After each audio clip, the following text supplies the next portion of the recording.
মুসলমান বাবাজি খুব মনোযোগ দিয়ে শুনবেন। ওই সময়ের নবী ছিলেন হযরত ঈসা আলাইহিস সালাম। জোরে বলেন কে? হযরত ঈসা আলাইহিস সালাম নবী ছিলেন। তদানীন্তন সময়ের মধ্যে ইসহাক নামে একটা যুবক ছিল। জোরে বলেন কি নাম? ইসহাক। এই ইসহাক নামের যুবকটা প্রত্যেক দিন একটা কবরের উপরে গিয়া ওই কবরের উপরে পড়ে পড়ে কান্দে। এবার নির্দিষ্ট কোন সময়ের জন্য নয়, সকাল থেকে সন্ধ্যা পর্যন্ত একটানা তার কান্না চলতে থাকে। লোকজন ডাকতে বলে, রে ইসহাক, এইভাবে আর কতদিন চলবে ভাই? এর চাইতে তুমি বিয়ে শাদী করলেই তো ভালো হয়, বিয়ে শাদী করলেই তো ভালো হয়, তোমার কান্না কি কোনোদিন বন্ধ হবে না? ডাক্তার বলে, ও বাবাজি, এই কবরের মধ্যে যেই সুন্দরী নারী ঘুমায়া আছে, যতদিন পর্যন্ত ওই নারীর কথা আমি বুঝতে পারবো না, ততদিন পর্যন্ত বিবাহ করবো না, আমার কান্নাও বন্ধ হবে না। মুসলমান বাবাজি একটু মনোযোগ দিয়ে শুনবেন। ওই কবরের মধ্যে যে মেয়েটা ঘুমায়া আছে, এই মেয়েটা দেখতে বড় সুন্দরী। সুন্দরী বলেন কি? দেখতে বড় সুন্দরী।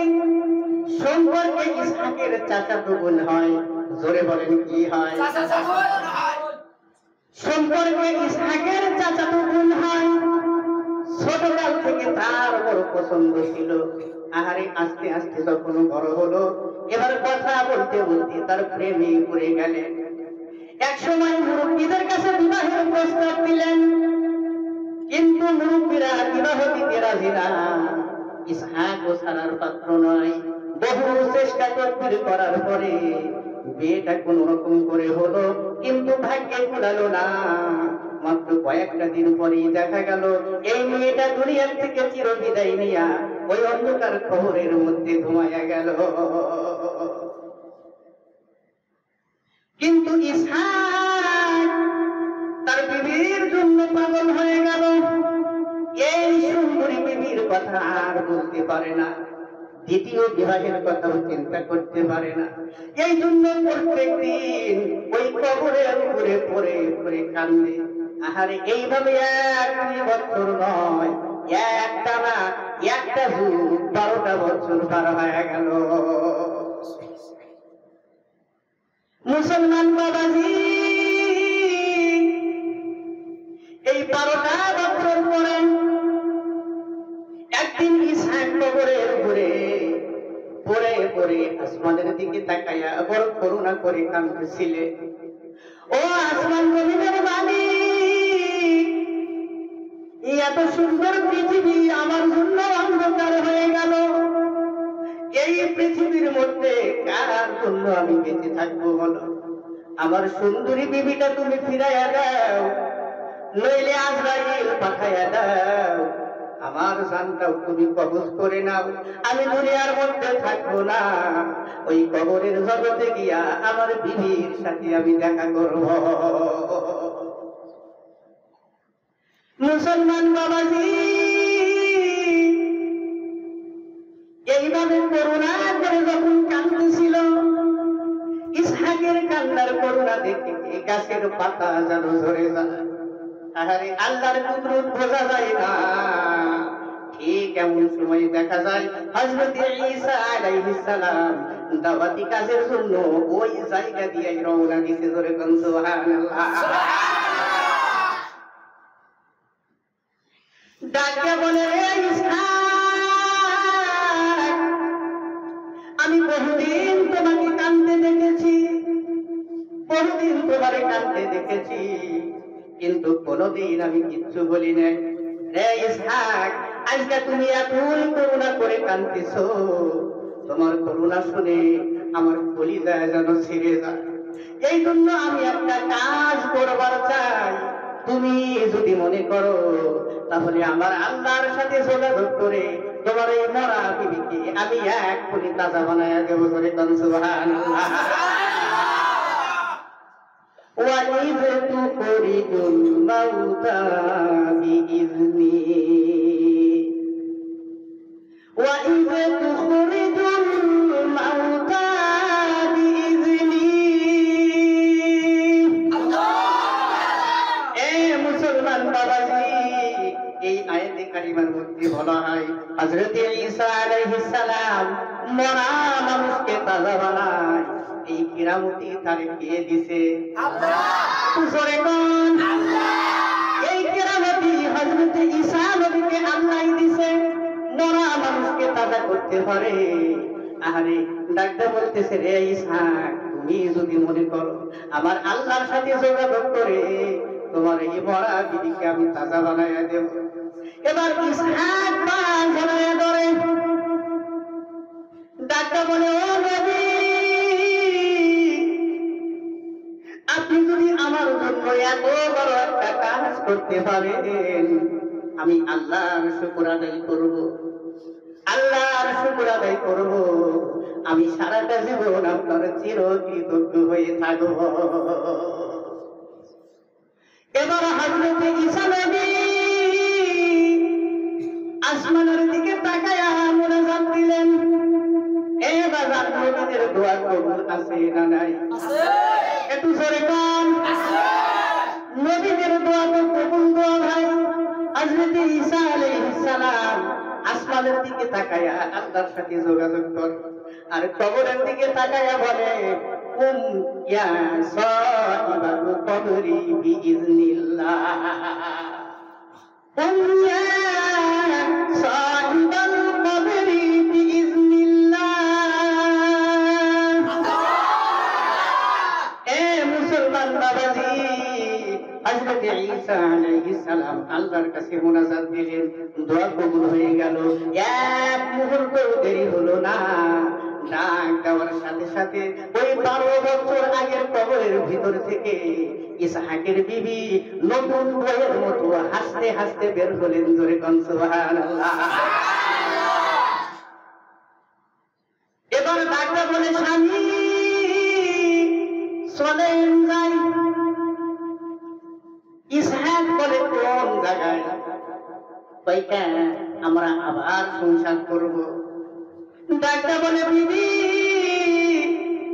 12টা বছর পর্যন্ত আমি ঘুমাই নাই তোমার সঙ্গে এই কবরে ঘুরে কাঁদতে কাঁদতে 12টা বছর আমি পার করে দিলাম একটা দিনও আমি ঘুমাই নাই রে বিবি আমার চোখের মধ্যে ঘুম দিয়ে পুরো হয়ে গেছে আমি একটু পরে সংসার করতে বাড়িতে যাব আগে আমি একটু আরামের ঘুম ঘুমাইবার চাই বিবি বলে স্বামী গো এইটা আমার কোন পাগলামি কথা এই জায়গায় আপনি ঘুমাবার চান এখানে বালিশ পাবেন কোথায় ডাক্তার বলে বিবি বালিশের কোনো প্রয়োজন নাই তোমার কোল যদি আমার জন্য বিছায়া দাও তোমার কোলের মধ্যে মাথা দিয়া আমি একটু আনন্দে ঘুমাইয়া যাবার চাই বিবি বলে ঠিক আছে আমি রাজি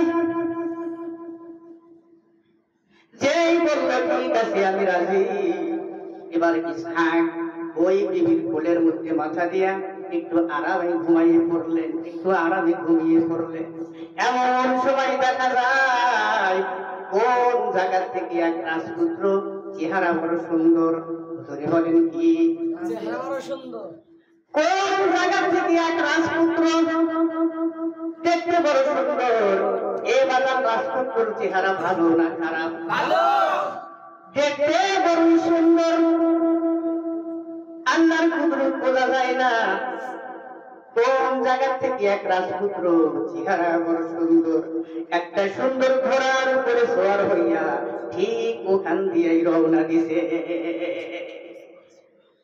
এবার মেয়েটার নজরের মধ্যে পড়ে যায় এত সুন্দর যুবক দেখার পরে মেয়েটা এবার ওই দিকে তাকায়া মেয়েটাই আগে আগে মুস্কি হাসি দেয় নাউজুবিল্লাহ এবার সুন্দর যুবক যদি পাওয়া যায় তাহলে মেয়েরা কিন্তু এক পাও আগেই থই, ঠিক না ভাই? সুন্দর কোন যুবক যদি পাওয়া যায় তাহলে মেয়েরা কিন্তু তার জন্য এক পাও আগেই থই। এইবার মেয়েটা যখন যুবকের দিকে তাকায়া মুস্কি মুস্কি হাসে, এবার যুবক সেই দিকে তাকায়া দেখতেছে অকল্পনীয় অনিন্দ সুন্দরী জান্নাতের হুরি যেন সেখানে বসে আছে।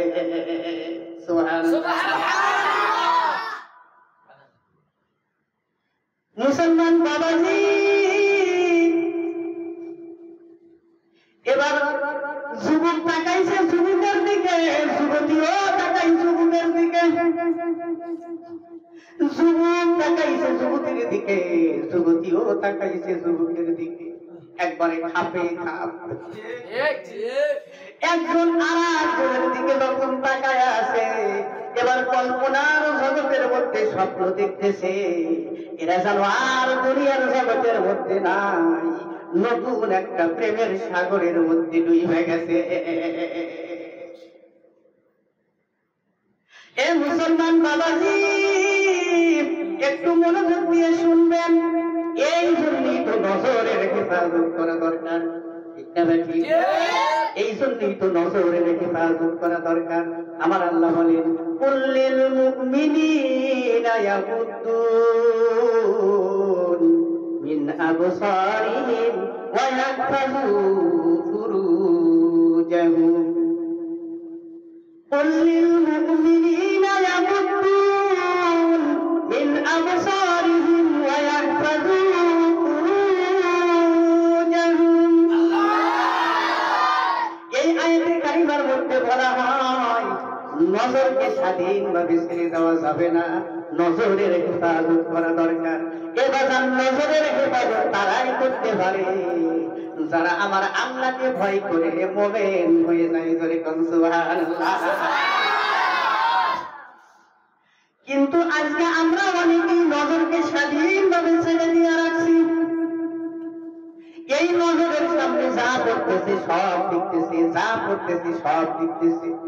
আহারে, নজরকে যারা স্বাধীনভাবে ছেড়ে দিয়ে রাখছে তাদের জন্য আমার নবী হাদিসে পাকের মধ্যে বলেন, মান মানা আইনাহু মিনাল হারাম মানা আল্লাহু তাআলা ইয়াউমাল কিয়ামাতি আইনাহু মিনান নার। মান মানা আইনাহু মিনাল হারাম মানা আল্লাহু তাআলা ইয়াউমাল কিয়ামাতি আইনাহু মিনান নার। এ মুসলমান বাবাজি, আজকে যারা নজরকে স্বাধীনভাবে ছেড়ে দিছে, এই নজরের সামনে যা কিছু করতেছে সব দেখতেছে, সব দেখতেছে। আজকে অশ্লীল জিনিস দেখার পরে যাদের নজরের মধ্যে মজা পায়, কাল কঠিন কিয়ামতের ময়দান যখন শুরু হবে, ইয়াউমাল কিয়ামাতি আইনাহু মিনান নার, আমার আল্লাহ তাদের চক্ষুর মধ্যে জাহান্নামের আগুন দিয়া ভরপুর করে দিবে। এই জন্য নজরের হেফাজত করা দরকার। এ বাজান, তবে অনিচ্ছা সত্ত্বেও যদি হঠাৎ করে সামনে কোনো খারাপ জিনিস পড়ে যায়, আপনার ইচ্ছা ছিল না, আপনার অনিচ্ছা সত্ত্বেও হঠাৎ সামনে যদি কিছু খারাপ কিছু পড়ে যায়, সাথে সাথে নজর যদি আপনি সরাইয়া নেন, এই প্রথম দেখার জন্য কিন্তু কোনো পাপ হবে না, ওইটা মাপ। সুবহানাল্লাহ।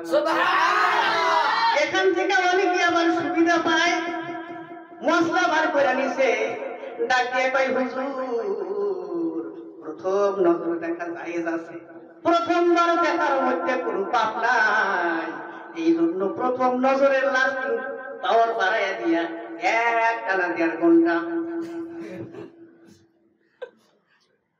এ মুসলমান বাবাজি, আপনি প্রথম নজরের মধ্যে 1.5 ঘন্টা কাটাইয়া দেন, এই চালাকি আমার আল্লাহ বোঝেন কি বোঝেন না? এই চালাকি আমার আল্লাহ ভালোই বোঝেন। সাহাবীরা প্রশ্ন করেন, নবীজি আমার যদি কোনো রকমের ইচ্ছা না থাকে আর আমার চোখের সামনে যদি খারাপ কিছু পড়ে যায়, তাহলে এইটুক দেখার জন্য কি পাপ হবে? নবী বলেন, সাহাবীরা রে, সত্ত্বেও সামনে যদি কিছু পড়ে যায়, এক নজর দেখার সাথে সাথে নজর তুমি সরাইয়া নিবা, নজর তুমি সরাইয়া নিবা। এই প্রথম নজর তোমাদের জন্য মাপ সাহাবীরা রে, দ্বিতীয়বার নজর দেওয়া তোমাদের জন্য পাপ। মুসলমান বাবাজি, এইবার দুইজন দুজনের দিকে তাকায় আছে, মনে আসেনি? একটু জোরে বল। যুবক আর যুবতী একজন আরেকজনের দিকে চাতক পাখির মতো তাকায় আছে। এবার প্রেমের সাগরের মধ্যে ডুবে গেছে।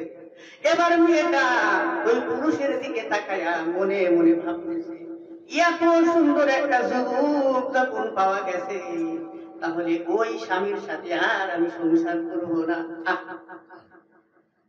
এত সুন্দর মনের মতো যুবক যখন পাওয়া গেছে, তাহলে ওই স্বামীর সাথে আর আমি সংসার করবো না। তার ভিতরে কমের পক্ষে দুইটা দোষ আছে।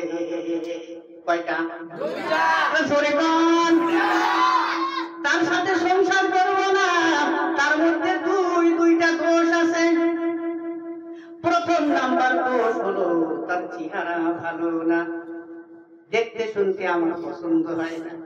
আর দ্বিতীয় নাম্বার হলো বড় কিপটা মানুষ, কোনো কিছু চাইলেও তো দিবারও চায় না।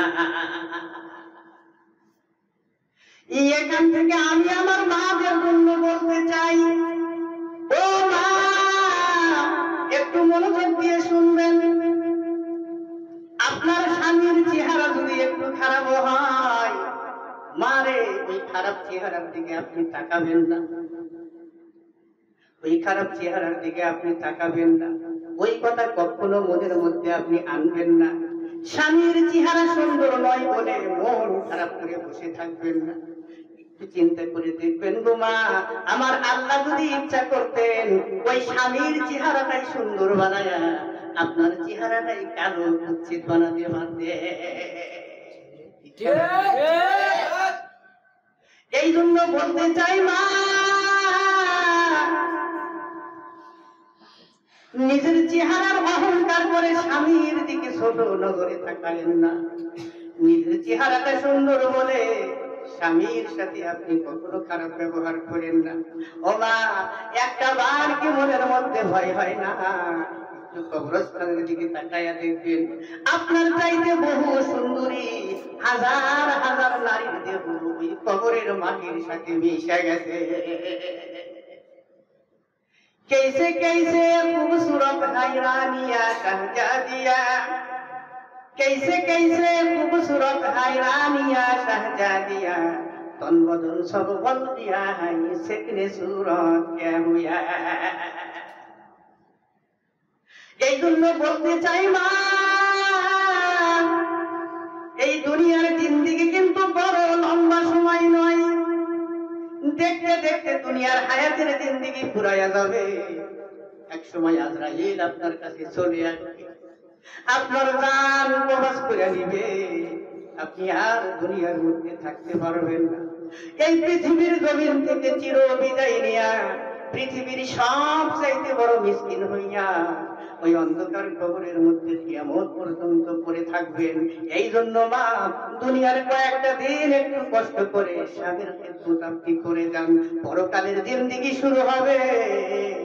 আমার আল্লাহ সুবহানাহু ওয়া তাআলা আপনার ওই স্বামীর চেহারা হযরত ইউসুফ নবীর মতো সুন্দর বানায়া দিবে। সুবহানাল্লাহ। ও মা, এবার স্বামী যদি আর্থিক দিক থেকে গরিব হয়, জোরে বলেন কি হয়? স্বামী যদি আর্থিক দিক থেকে গরিব হয়, তাহলে ওই স্বামীর কাছে বেশি কিছু আপনি চাইেন না। একটু স্বামীর অবস্থার দিকে তাকাবেন, একটু স্বামীর অবস্থার দিকে আপনি তাকাবেন।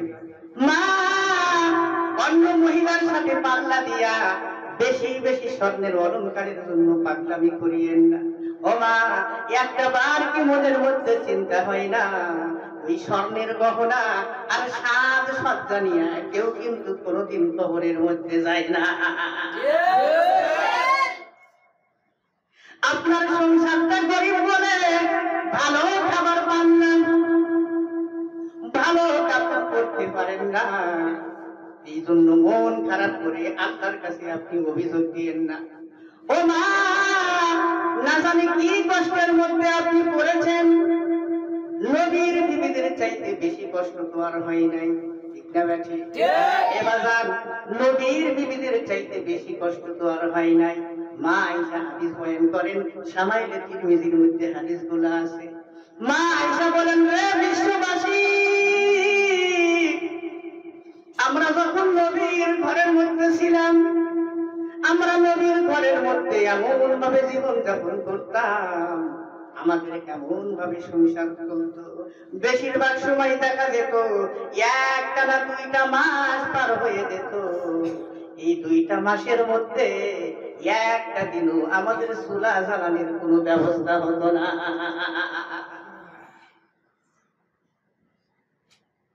সাহাবীরা প্রশ্ন করেন, মা, এই 2টা মাসের মধ্যে চুলা জ্বলতো না, তাহলে জীবন যুক্ত কি দিয়ে? কত সুন্দর প্রশ্ন। 2টা মাসের মধ্যে চুলা জ্বলতো না, জীবন চলতো কি দিয়ে? মা আয়েশা বলেন, সাহাবীরা রে, মাত্র 2টা কালো জিনিস দিয়ে আমরা জীবন বাঁচাতাম। ধরে কান সুবহানাল্লাহ। কোন 2টা কালো জিনিস? প্রথম নাম্বার হলো খেজুর, আর দ্বিতীয় নাম্বার হলো পানি। সাহাবীরা আবার প্রশ্ন করেন, ও মা, খেজুর কালো জিনিস সেটা তো আমরা বুঝলাম, কিন্তু পানি কেমন করে কালো হয়? পানি কেমন করে কালো হয়? ডাক্তা বলে, সাহাবীরা রে, তোমরা বুঝি বুঝলা না, ওই খেজুর গুলিও আমরা পর্যাপ্ত পরিমাণ পাইতাম না। প্রতিদিন মাত্র 1 থেকে 2টা করে খেজুর পাইতাম, প্রতিদিন মাত্র 1 থেকে 2টা করে খেজুর পাইতাম। ওই তীব্র ক্ষুধার মধ্যে 1-2টা খেজুর দিয়ে আমাদের কিছুই হতো না। শারীরিক দিক থেকে এতই দুর্বল থাকতাম রে সাহাবীরা, আমাদের চোখের নজর দিয়া পরিষ্কার কিছু আমরা দেখতে পাইতাম না। আহারে, এত ক্ষুধা নিয়া 1-2টা খেজুর খাওয়ার পরে ওই পানির গ্লাসটা যখন সামনে দিতাম, দুর্বলতার কারণে পানিগুলাও কালোই মনে হতো। ধরে কোন সুবহানাল্লাহ। ও মা, নবীর বিবিরাও তো মানুষই ছিলেন। এত কষ্টের মধ্যে যখন জীবন চলতেছিল, এই খবরটা মা আয়েশার বাবা হযরত আবু বকর সিদ্দিক রাদিয়াল্লাহু আনহু শুনতে পারলেন। কোন মেয়ের এমন কষ্টের খবর যদি বাবা শোনে, ওই বাবা কি সহ্য করতে পারে? একটু জোরে বল। হযরত আবু বকর এই খবর যখন শুনতে পারলেন, নবীর ঘরের মধ্যে মা আয়েশা এত কষ্ট করতেছেন, এবার হযরত আবু বকর বাজার থেকে একটা ছাগলের পা কিনলেন। জোরে বলেন, কি? ছাগলের পা। ছাগলের একটা পা কিনলেন। এই পাটা যখন মা আয়েশার হাতের মধ্যে জমা দিতে যায়, ওই সময় ছিল রাতের বেলা। জোরে বলেন, কোন বেলা? রাতের বেলা। এ বাজার রাতের বেলা, অন্ধকারের ভিতর দিয়া হযরত আবু বকর সিদ্দিক রাদিয়াল্লাহু আনহু এই ছাগলের পাটা হযরত আয়েশার হাতের মধ্যে জমা দিছে। আহারে, বহুদিনের ক্ষুধার্ত মানুষ এই ছাগলের পা পাওয়ার পরে বড়ই খুশি হইয়া অন্ধকারের ভিতরেই কাটতে শুরু করলেন।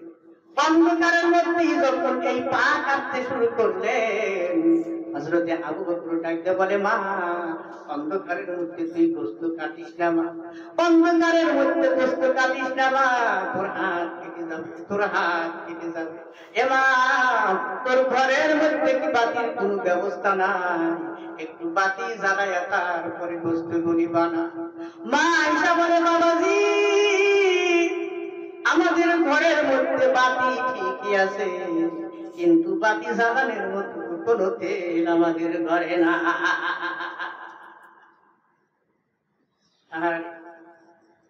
হযরত আবু বকর সিদ্দিক রাদিয়াল্লাহু আনহু এই খবর শোনার পরে চোখের পানিগুলি ছেড়ে দেয়, আর ডাকতে বলে, আয়েশা রে, আমার নবী দুনিয়ার মধ্যে ভোগ বিলাস করার জন্য আসে নাই, আমার নবী যদি একটা বার চায় মদিনার সব পাহাড়গুলি আমার নবীর জন্য সোনা হয়ে যায়।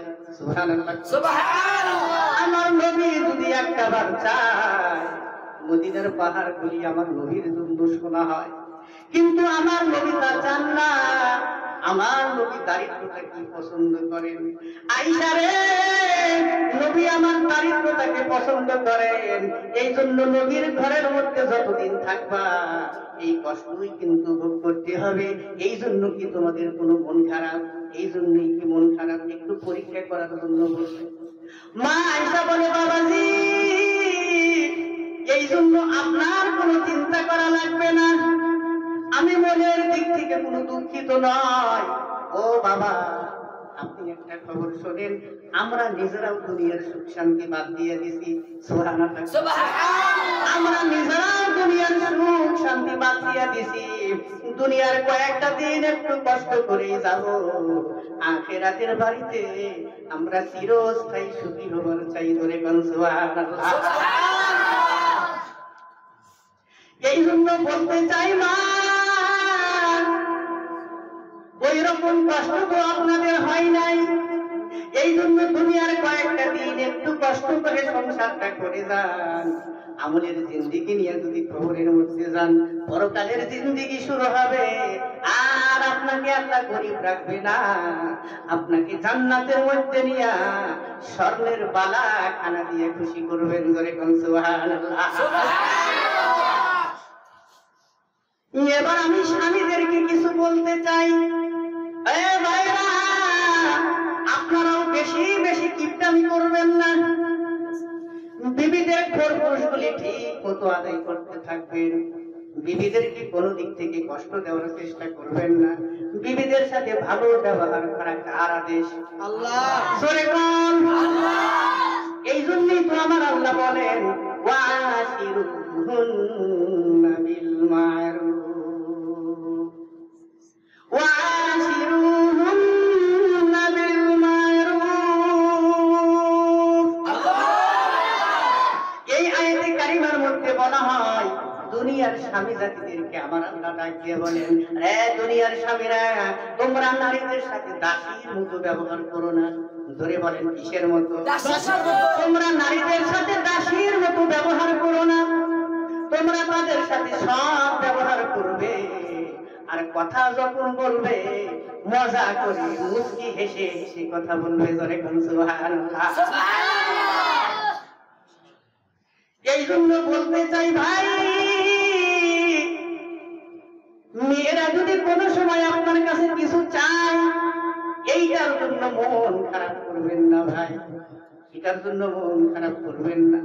আপনি চাওয়ার সাথে সাথে যদি না করেন, তাহলে তো নারীদের মন খারাপ হবে, সংসারের সুখ শান্তি সব কিছু তছনছ হয়ে যাবে। ঠিক না ভাই? এই জন্য নারীরা যদি কোনো সময় আপনার কাছে কিছু চায়, এটার জন্য আপনি কোনো রাগারাগি করবেন না ভাই।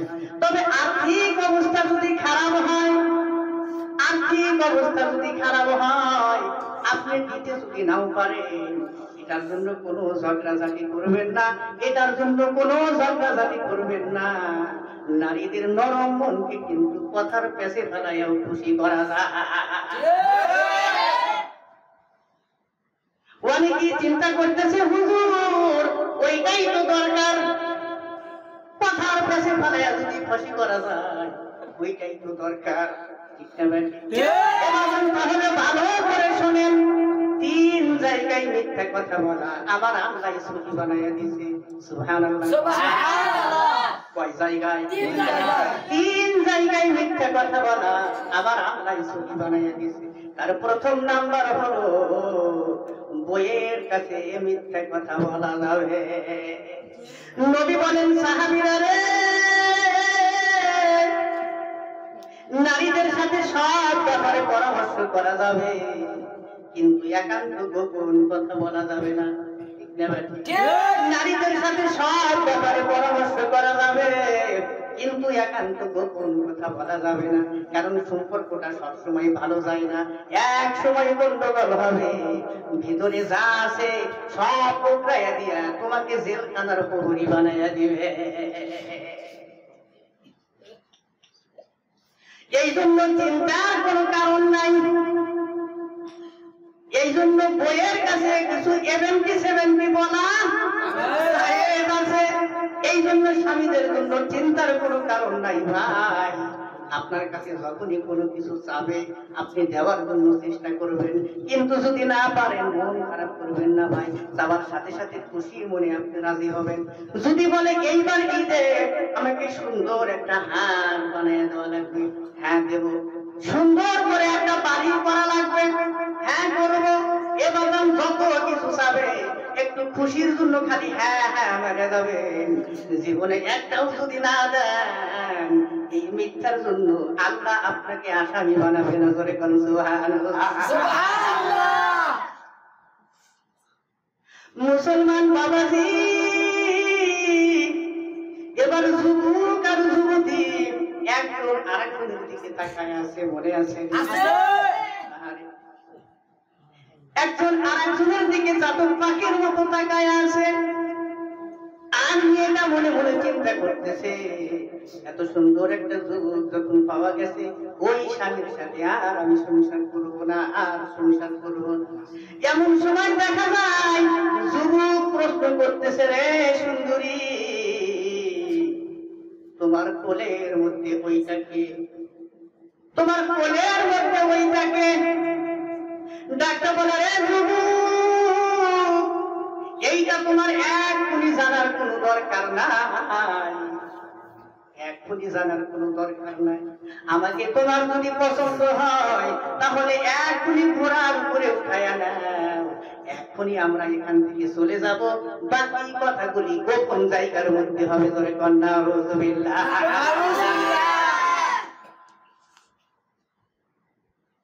যুবক বলে, ঠিক আছে আসো। যেই বলেছে ঠিক আছে আসো, বলার সাথে সাথে এবার হাসতে হাসতে যেই কোলের মধ্যে আসল স্বামী ঘুমায় আছে, ওই স্বামীর মাথাটা কোল থেকে নামাইয়া দিয়ে, যেই আসল স্বামী কোলের মধ্যে মাথা দিয়ে ঘুমায় আছে, ওই স্বামীর মাথাটা আস্তে ধরে জমিনের মধ্যে নামাইয়া দিবে। ইসহাক ঘুমের ঘরের মধ্যে কিছুই বুঝতে পারে না, কিছুই বুঝতে পারে না। এবার মাথা জমিনের মধ্যে নামাইয়া দিয়া ওই যুবকের ঘোড়ার পিছনে বসে গেলেন। এবার দুইজনই ঘোড়ায় সওয়ার হইয়া অজানা এক পথের দিকে ঘোড়া ছুটায় দেয়। এই জন্য নারীরা বড় ছলনাবাজ। জোরে বলেন কি বাস? নারীরা বড় ছলনাবাজ। এ বাজান, এইটা আমার কিন্তু কথা নয়। যে আল্লাহ আসমান জমিন বানাইছে, যে আল্লাহ ওই নারীদেরকেও বানাইছে, ওই আল্লাহ কিন্তু জানাইয়া দিছে, ইন্না কাইদাকুন্না আযীম। সুবহানাল্লাহ, সুবহানাল্লাহ। ইন্না কাইদাকুন্না আযীম। এই আয়াতে কারিমার মধ্যে বলা হয় নারীরা কিন্তু বড়ই ছলনাবাজ। রে পুরুষের দল, তোমরা নারীদেরকে খুব বিশ্বাস করে সব কিছু তোমরা ঢেলে দিও না। কারণ কোন সময় কোন পথের মধ্যে বসাইয়া দিবে তুমি পুরুষ কিন্তু বুঝবা না। তার কারণ হলো নারীরা বড় ছলনাবাজ। জোরে বলেন কি বাস? নারীরা বড় ছলনাবাজ। নারীদের ছলনা হলো শয়তানের ছলনার চাইতে ভয়ঙ্কর। কারণ শয়তানের ছলনাকেও আল্লাহ দুর্বল বলেছেন। ইন্না কাইদাশ শাইতান কানা যায়ীফা। ইন্না কাইদাশ শাইতান কানা যায়ীফা। মুসলমান বাবাজি, একটু খেয়াল করে শুনবেন। এই আয়াতে কারিমার মধ্যে বলা হয় নারীরা এতই ছলনাবাজ, শয়তানের ছলনা হলো দুর্বল। আমার আল্লাহ বলেন শয়তানের ছলনার চাইতে নারীদের ছলনা হাজার হাজার গুণে কঠিন। মুসলমান বাবাজি, এই ধরনের ছলনাবাজ কিছু নারী আছে না নাই? দিয়েছে ভাই, মাত্র কয়েকটা দিন একটু বাঁকা হাসি দিয়া যুবকদেরকে পাগল বানায়, কয়েকটা দিন একটু বাঁকা হাসি দিয়া যুবকদেরকে পাগল বানায়, এরপরে ছেঁকা দিয়া কন্যির হাত ধরে চলে যায়।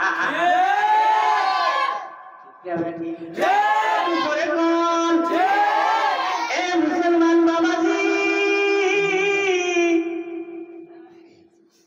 এইবার যুবক আর যুবতী ধরা কিন্তু শোনাইয়া দিছে, মনে আছে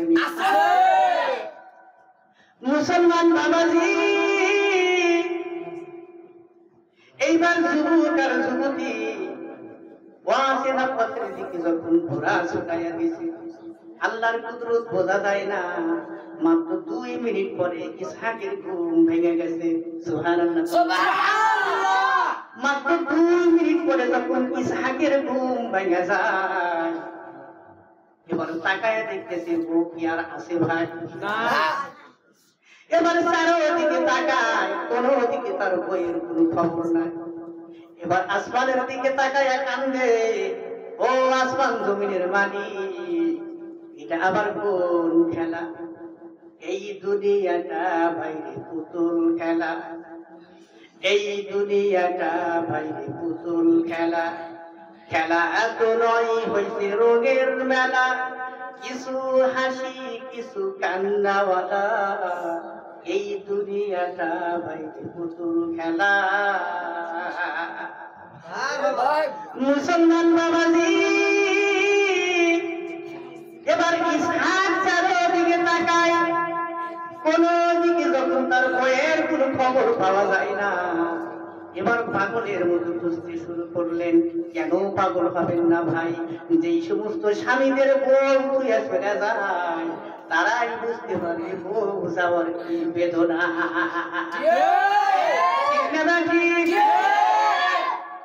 তবে তারা বুঝবেন না, তারা বুঝবেন না, ওই সমস্ত স্বামীরা কিছুই বুঝবেন না, যেই সমস্ত স্বামীরা নিজেরাই বইয়ের জ্বালার মধ্যে আছে, নিজেরাই বইয়ের জ্বালার মধ্যে আছে, অনেক সময় কুলাইতে না পেরে ওই স্বামীরাই বউ ধুইয়া পলায়। আছে না না?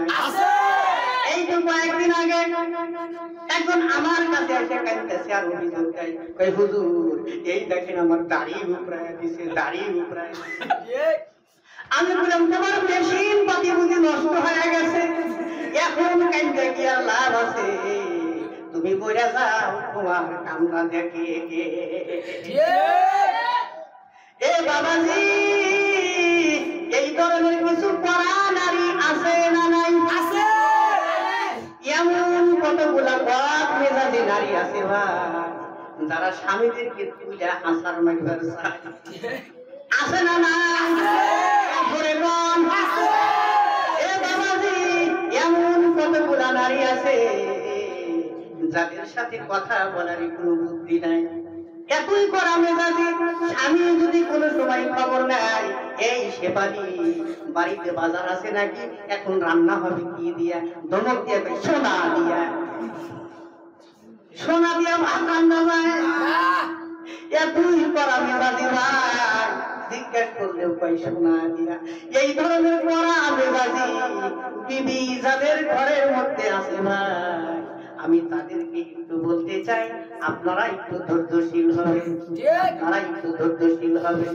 কারণ ওদের সাথে আপনারাও যদি ছোটছুটি করেন, আপনারাও যদি ওদের সাথে পাগলামি করেন, তাহলে সর্বনাশ হয়ে যাবে, সংসারের সুখ শান্তি সব কিছু তছনছ হয়ে যাবে। এই জন্য মনে মনে চিন্তা করবেন, আপনার বাজেটের মধ্যে আল্লাহ যেইটা বরাদ্দ করছিল ওইটাই আপনার ভাগ্যে এসে গেছে। এই জন্য মন খারাপ করবেন না বাজান, বিবিদের সাথে খারাপ ব্যবহার করা যাবে না।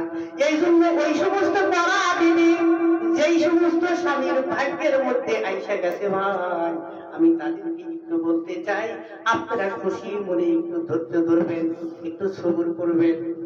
ফাসাবরুন জামিল ওয়াল্লাহুল মুস্তাআন আলা মা তাসিফুন। ফাসাবরুন জামিল ওয়াল্লাহুল মুস্তাআন আলা মা তাসিফুন।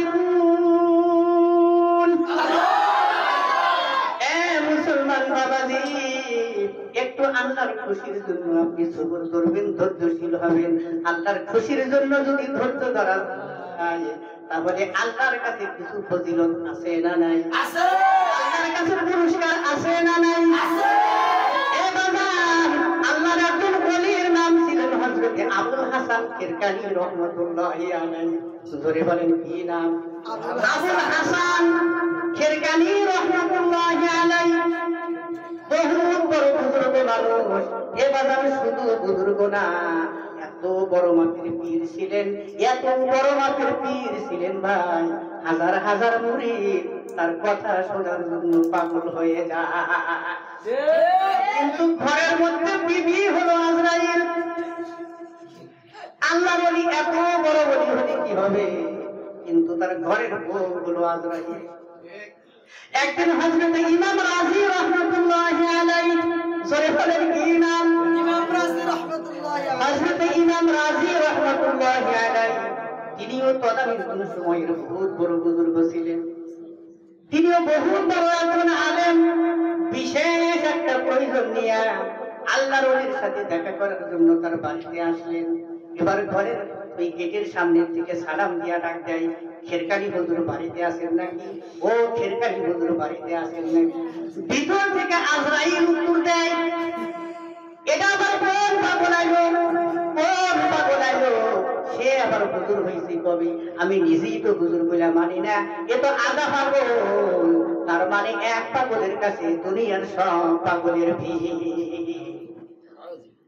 ইমাম রাজি শুনে চমকে উঠছে, মনে মনে চিন্তা করতেছে, ও আল্লাহ, এই নারী তো মনে হয় আমার হুজুরের বিবি আজরাইল। কারণ এই বাড়িতে আর কোনো মানুষ থাকার কথা না, যে নারী মানুষ কথা বলতেছে এটাই তো আমার পিরসাব হুজুরের বিবি হবে আজরাইল। আহারে, এত বড় একজন পীর সাহেব মানুষ মনে মনে চিন্তা করতেছে, হাজার হাজার মানুষকে মুরিদ বানায় আমল দিয়ে দেয়, আর নিজের এই আজরাইল বউকে কি ভালো করতে পারে না। আজকে যদি হুজুরের সাথে আমার দেখা হয়ে যায়, সব কিছুর আগে এই বিষয়ে কথা হবে। ডাক্তার বলে, মা, আমার হুজুর আছে কোন জায়গায়, ওই খোঁজে না। আজরাইলের কথা সাইজ দেখে, ও মা, আমার হুজুর আছে কোন জায়গায়, ওই খোঁজে না। এইবার হযরত ইমাম রাজি রাহমাতুল্লাহি আলাইহি মনটা খারাপ করে মাথা নিচের দিকে দিয়া বুক ভরা বেদনা নিয়ে চলে যাইতেছিলেন। মনে মনে সিদ্ধান্ত নিলেন, এত দূর থেকে আমি আসলাম, হুজুরের সাথে দেখা না করে আমি কেমনে যাই, দেখি আমি একটু চেষ্টা করব আমার হুজুরকে খুঁজে পাওয়া যায় কিনা। এবার আল্লাহর ওলি হযরত আবুল হাসান কিরকানি রাহমাতুল্লাহি আলাইহি ওই সময় তার বাড়ি থেকে বহু দূরে ছিলেন। কেন দূরে ছিলেন বাবা? আল্লাহর ওলি কোন সময় তার বাড়ির মধ্যে শান্তি মতো ইবাদত বন্দেগী করতে পারে না। যখনই কোনো আমলের মধ্যে বসা যায়, সাথে সাথে ওই আজরাইল ধমকায়। যখনই আমলের মধ্যে বসে যায়, সাথে সাথে আজরাইল খালি ধমকায়। এই জন্য শান্তি মতে বাড়ির মধ্যে আমল করা যায় না। এই জন্য আল্লাহর ওলি একটু শান্তি মতে ইবাদত বন্দেগী করার জন্য বাড়ি থেকে বহু দূরে একটা নদীর পাড়ের উপরে বিশাল একটা জঙ্গলের মধ্যে ছোট্ট একটা ঝুপড়ি ঘর বানাইছে।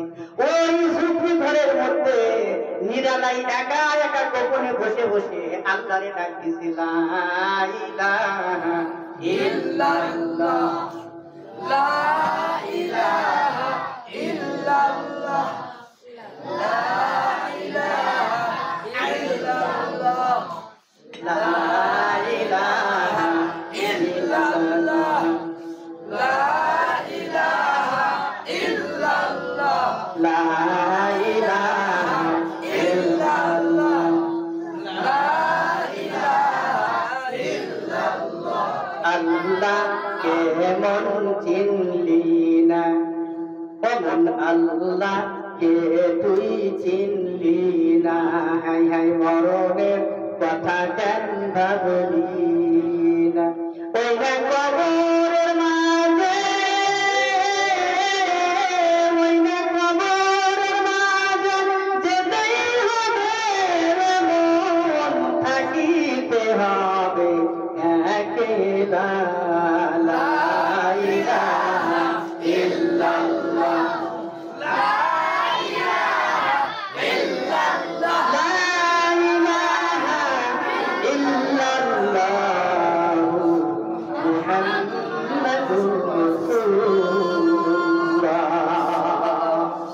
বলুন সাল্লাল্লাহু আলাইহি ওয়াসাল্লাম। মুসলমান বাবাজি,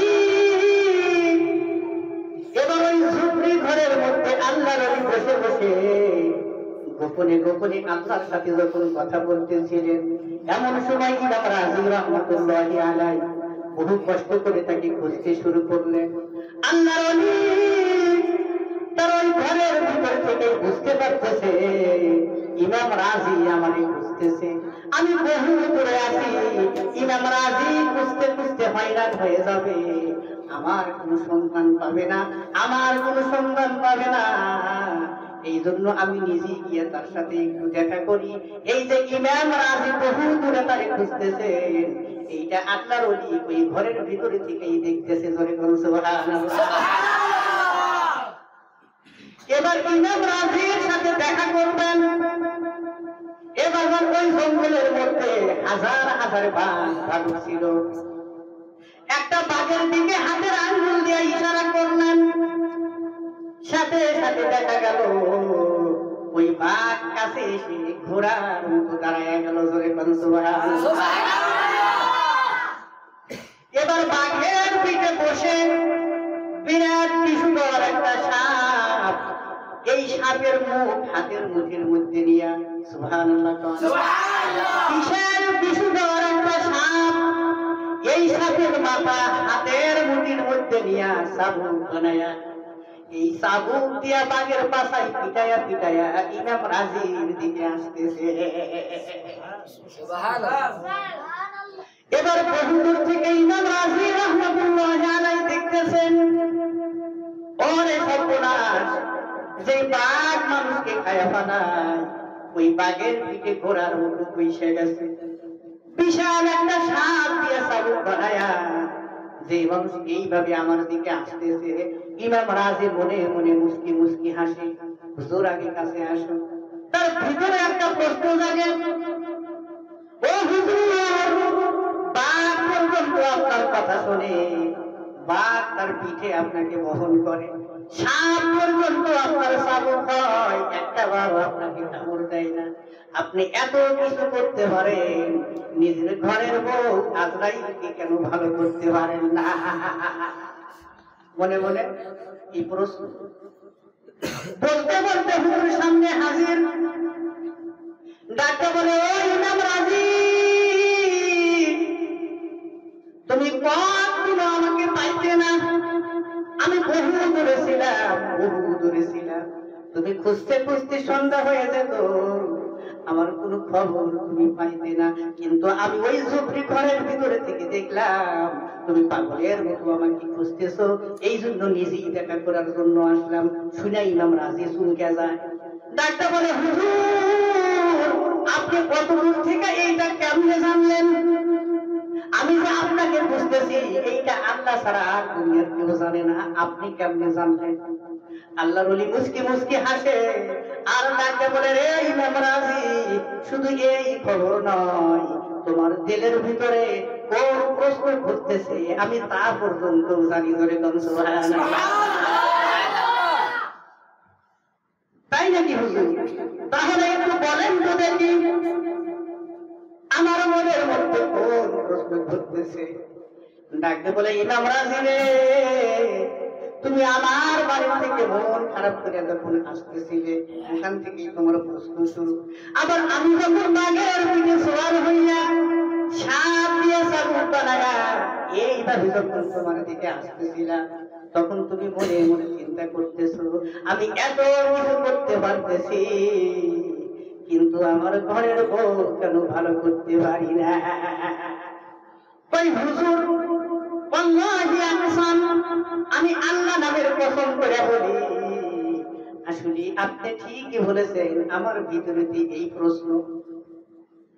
ডাক্তার বলে, রে ইমাম রাজি, তাহলে একটু ভালো করে শোনো, যত কেরামতি তুমি আমার হাতের মধ্যে দেখতেছো, এর একটাও কিন্তু আমার না, সব কেরামতি আমার বইয়ের। জোরে কোন সুবহানাল্লাহ।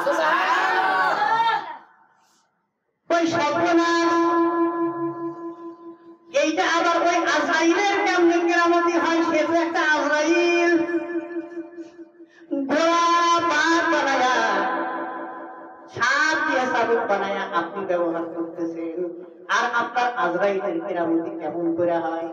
ডাক্তার বলে, রে ইমাম রাজি, তুমি হয়তো মনে মনে ভাবতেছো এত বড় আল্লাহওয়ালা মানুষ, এত বড় একজন কৃষকের ঘরের মধ্যে এমন আজরাইল কেন থাকে? চেষ্টা করলেই তো ভালো হয়, যদি শেষ পর্যন্ত ভালো নাই হয় তাহলে তালাক দিয়ে দিলেই তো হয়, ঠিক না ভাই? তাহলে তালাক দিয়ে দিলেই তো হয়, এইটা তো সোজা ব্যাপার। আমি ওই চিন্তাও করছিলাম, আরে আমি একদিন মনে মনে চিন্তা করলাম, বহু বোঝানোর পরে যখন কাজ হয় না, শেষ পর্যন্ত আমি একদিন সিদ্ধান্ত নিতে বসে গেলাম, একে যদি আমি তালাক দিই তাহলে কি হবে? পরক্ষণেই চিন্তা করে দেখলাম, এই মেয়েকে আমি যদি তালাক দিই, তারপরে দুনিয়ার কেউ যদি আর বিবাহ না করে, তাহলে আমার বিবি সারা জীবন ওই পুরুষদের থেকে বঞ্চিত থাকবে, একটা কষ্টের মধ্যে তার জীবন চলবে। আর দুনিয়ার কোন পুরুষ যদি শেষ পর্যন্ত বিবাহ করে, তাহলে এই আজরাইল তো যেই ঘরে যাবে সেই ঘরেই তো একই অবস্থা হবে, ঠিক না ভাই? এই আজরাইল যেই পুরুষের ঘরের মধ্যে যাবে তাকেই তো জ্বালানো শুরু করবে, তাহলে অন্য মুসলমান ভাই বড় কষ্টের মধ্যে পড়ে যাবে। এই জন্য মনে মনে চিন্তা করলাম, অন্য মুসলমান ভাই কষ্ট করবে এটা আমি বরদাস্ত করলাম না। আমার আল্লাহর খুশির জন্য আমার এই করা বিবির খারাপ ব্যবহার করি আমি আল্লাহর খুশির জন্য সবুর করলাম, আমি মাফ করে দিতে থাকলাম। যখনই বিবির খারাপ ব্যবহার করি আমি সবুর করে মানতে শুরু করলাম, সাথে সাথে আল্লাহ খুশি হইয়া এই কেরামতি গুলি আস্তে আস্তে আমার জন্য বরাদ্দ করলেন। ধরে কোন সুবহানাল্লাহ। মুসলমান বাবাজি একটু মনোযোগ দিয়ে শুনবেন, এই জন্য হাদিসের মধ্যে বলা হয়েছে, যেই সমস্ত স্বামীদের নারী বড় কড়া মানুষ, যেই সমস্ত স্বামীদের নারী বড় কড়া মানুষ, আর ওই সমস্ত কড়া বিবিদের জ্বালা যদি সহ্য করে, আল্লাহ সুবহানাহু ওয়া তাআলা ওই সমস্ত স্বামীদেরকে হযরতে আইয়ুব নবীর পুরস্কারের মতো পুরস্কার দিবেন। ধরে কোন সুবহানাল্লাহ। এই সুন্দর খবর মা বোনদের জন্য আছে, এইটা একটা সুন্দর খবর, খুশির খবর। এই খবরটা আমার মা বোনদের জন্য আছে। ও মা, আপনারাও যে এই সমস্ত বদ মেজাজি পুরুষদের সংসারের মধ্যে আছেন, আপনার সাথে যদি খারাপ ব্যবহার করে, আপনি যদি কষ্টের মধ্যে থাকেন, একটু ধৈর্য ধারণ করবেন গো মা। আল্লাহ খুশি হইয়া আপনার মতো নারীকে মা আসিয়ার মতো পুরস্কার দিয়ে খুশি করবেন। করে কোন সুবহানাল্লাহ। মুসলমান বাবাজি এবার দুইজন কিন্তু ঘোড়া ছুটাইয়া দিছে, মনে আসেনি? ইসহাকের ঘুম যখন ভাঙা যায়, চারোদিকে তাকাইয়া দেখতেছে কোথাও তার বইয়ের খবর নাই, কোথাও বইয়ের খবর নাই। এবার পাগলের মধ্যে খুঁজতে শুরু করলেন, পাগলের মতো খুঁজতে শুরু করলেন। আরে এই কবরস্থানের পাশে দিয়ে একটা বালির রাস্তা ছিল, ওই রাস্তার দিকে তাকাইয়া দেখতেছে একটু আগে একটা ঘোড়া চলার পায়ের ছাপ দেখা যায়। ধরে কোন সুবহানাল্লাহ। ওই ঘোড়ার পায়ের ছাপ দেখে দেখে দৌড় মারলেন, পাগলের মতো দৌড়ায়। এ বাজার কোনো এক সময় কোনো একটা রাস্তার মোড়ের মধ্যে দেখা যায়, রাস্তার মোড়ের মধ্যে দেখা যায় ওই দুই আসামি সামনে বইয়া যায়। এবার ইসহাক ঘোড়ার লাগাম টেনে ধরছে, ডাক্তার বলে, এ রাজপুত্র, আমার বউ দিয়া যাও। এ যুবক, আমার বউ নিয়ে কনি যাও, আমার বউ দিয়ে যাও। এবার যুবক যুবতীর দিকে তাকায় বলে, এই যুবতী আবার কি কয়? এবার যুবতী ইসহাকের দিকে তাকায় বলে, এই পাগল, তাড়াতাড়ি ঘোড়ার লাগাম ছেড়ে দাও। এ তোমার বউ, এ তোমার বউ, আমি তোমারে চিনি না, তুমি তাড়াতাড়ি ঘোড়ার লাগাম ছেড়ে দাও। কি সর্বনাশ দেখছি। এই জন্য বলতে চাই মুসলমান বাবাজি, যেই স্বামীটা 12টা বছর পর্যন্ত কবরের উপরে পুরা পুরা কান্দে, ইসহাক ওই ঈসা নবীর পা ধরে কেঁদে কেঁদে মরা মানুষকে তাজা বানায় নিতে। যেই স্বামীটা তার জন্য এতই কষ্ট করলো ভাই, আজকে সেই স্বামীকে কেমনে ফালাইয়া দিয়া অন্য পুরুষের হাত ধরে চলে যায়। ডাক্তার বলে, ইসহাক আমি তোমারে চিনি না, তুমি কোন জায়গার কোন পাগল, আমি তোমারে চিনি না, তাড়াতাড়ি ঘোড়ার লাগাম ছাড়িয়ে দাও। ইসহাক বলে, কি বলো, তুমি আমার বউ, তুমি আমার বউ, আমি কত কান্নাকাটি করে তোমারে তাজা বানাইছি, চলো আমার সাথে বাড়িতে চলো। ভাই তোমাকে তো আমি চিনি না।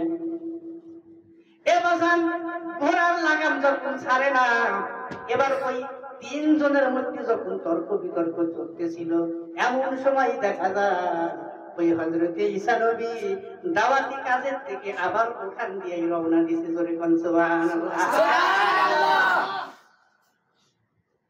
ডাকে বলে, রে ইসহাক, এই তো তোমার বউ, তোমরা এই জায়গার মধ্যে কিসের ঝগড়া করো? ওই হুজুর আপনি আসছেন তাহলে ভালোই হয়েছে, এই রাজপুত্র আমার বউ নিয়ে চলে যায়, আমি এখন দাবি করি কিন্তু আমার সাথে আসতে রাজি না। ভাই কি বলো? এবার হযরতে ঈসা আলাইহিস সালাম ডাক্তার বলে, রে যুবতী, এইটাই তো তোমার স্বামী, এইটাই তো তোমার স্বামী, তার সাথে তুমি কেন যাইতে রাজি হও না? ভাই কে আমার স্বামী? আমি তো এই লোকটাকে চিনি না, কে আমার স্বামী? এবার হযরতে ঈসা আলাইহিস সালাম ডাক দিয়ে বলে, রে যুবতী, তাহলে একটু সত্যি করে বলো তো, তুমি যখন স্বামীকে অস্বীকার করতে পারতেছো, আমি যে একটু আগে তোমারে ওই কবরের ভিতর থেকে তাজা বানাইছিলাম, এটাও কি তুমি অস্বীকার করবা? ডাকতে বলে, আপনি আবার কে? দেখছেন, আমি যে তোমারে তাজা বানাইলাম, তুমি কি এইটা অস্বীকার করবা? আপনি আবার কে? আমি তো আপনাকেও চিনি না, আমি তো কোনোদিন মারাই যাই না, আপনি আমাকে কেমনে তাজা করবে? হযরতে ঈসা নবীকেও যখন অস্বীকার করে, আল্লাহর নবী হযরতে ঈসা আলাইহিস সালাম এইবার মনে মনে বড় দুঃখ পাইলে ডাকতে বলে, রে যুবতী, তাহলে আমি তোমাকে যেই জিনিসটা দিয়েছিলাম ওই জিনিসটা তুমি আমারে ফিরাইয়া দাও। সুবহানাল্লাহ, সুবহানাল্লাহ। রে যুবতী, আমি তোমাকে যেই জিনিসটা দিয়েছিলাম ওই জিনিসটা তুমি আমারে ফেরত দাও। এবার আল্লাহর কুদরত বোঝা যায় না, বলার সাথে সাথে দেখা গেল মেয়েটা কলিজায় হাত দিয়ে বলে একটা চিৎকার দিয়া জমিনের মধ্যে পড়ে গেল, সাথে সাথে তার প্রাণ পাখিটা উড়ে গেল। এই জন্য মাদেরকে বলতে চাই, মা, বেশি সুখ চাওয়া কিন্তু ভালো না, বেশি সুখ চাওয়া কিন্তু ভালো না। মা, আগের স্বামী ফালাইয়া দিয়া নতুন সুখের স্বপ্ন যখন দেখলেন, ভাগ্যে কিন্তু কুলায় না, এইবার জনমের মতো মারা গেছে। জোরে কোন ঠিক না ব্যাঠি? এই জন্য বলতে চাই, মা, যে অবস্থার মধ্যে আপনি আছেন, কয়েকটা দিন একটু ওইভাবে সংসার করতে থাকেন, বেশি বেশি কিন্তু সুখের আশা করা ঠিক না। আসেন একটু সামনের দিকে চলি, বাকি কথা বলে আমরা শুনি। প্রথমে একটু জিকির করেন, লা ইলাহা ইল্লাল্লাহ, লা